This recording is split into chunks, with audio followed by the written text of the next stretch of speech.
Alright, good morning guys and good evening dyan sa Pilipinas and whenever you are guys and keep safe.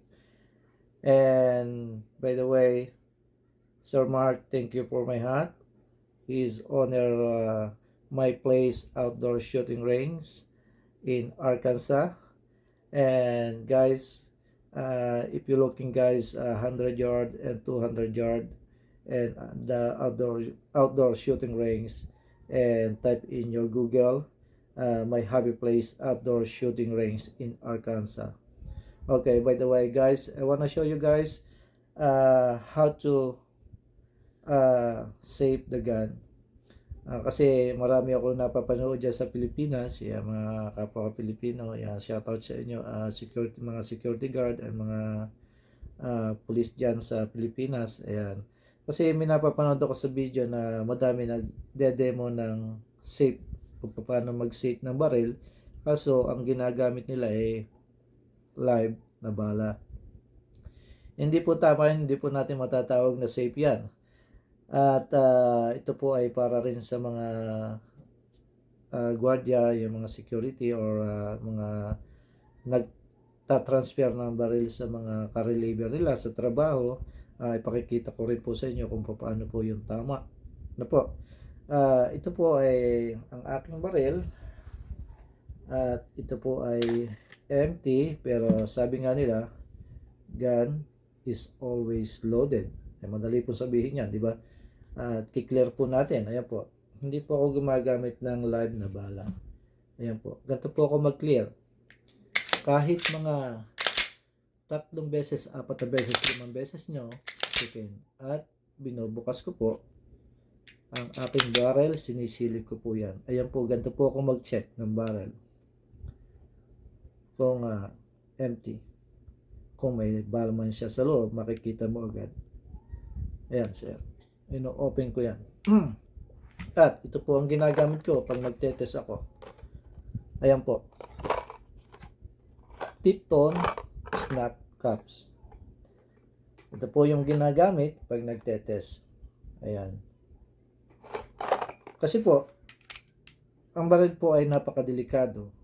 Kaya nga po tayo ay, ayan, pag magdedemo po kayo ay mag-ingat po tayo kasi po madami po nakakapanood sa atin.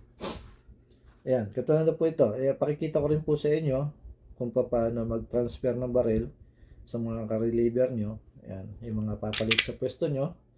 Ayan, maglalagay po tayo ng isang yan, na pan-test na bala. Ayan po. Kakarga po natin yan. Ganito po, pakikita ko po sa inyo yung tama pag nag-transfer po kayo. Lalagyan po natin ng yan, lalagay po natin sa barrel. Yan, loaded na po yan. Okay, yan sinabi niya, loaded. Gun is always loaded. Ayan po. Yan, tatanggalin ko yung magazine pag itatransfer ko po yung barrel, tatanggalin ko muna yung magazine. Tanggalin muna yung magazine. At tanggalin nyo po, empty po nyo yung ayan po.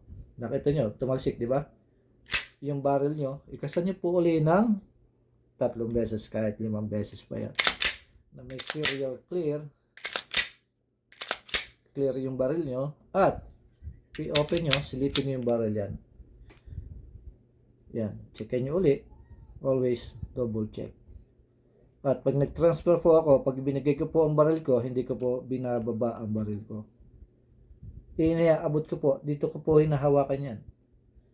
Ayan po, ang tamang pagka-transfer ng barrel. Ayan po, ang position, kukunin po niya sa iyan. Yan. Yan po yung safe na pagka-transfer ng barrel. Ayan po.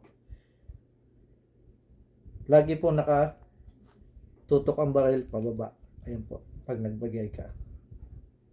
Yan, hawak nyo po yung receiver at kita po niya na empty yung barrel niya. Ayan po. Kaya pag inabot niya yan, ayan po ang abot niya. Wala po yung finger niya. Hindi po pupunta yung finger niya sa trigger. Kasi yung kamay niyo po ay naka-block. Hinarangan niyo po eh. Kaya pag inabot po niyan, ayan po yan. Ayan po. Ang position na yan. At yung po namang tinanggal kong bala, ilalagay ko po yan. At ibibigay ko po sa kanya ang magazine. At siya po ang bahala mag-load niyan. Yan po. Sana po ay may natutunan po kayo sa aking video. At hanggang dito na lang ang aking video. See you next time guys. And sana ay lagi tayong safe. Yan. Tandaan po natin, lagi wag tayong nagagamit ng live na bala. Kasi po, delikado po ang baril. Ang baril po ay hindi po hinahawakan basta-basta na walang training or like, alam nyo na, di ba? Mahirap po. Aksidente. Ayan. See you po next time.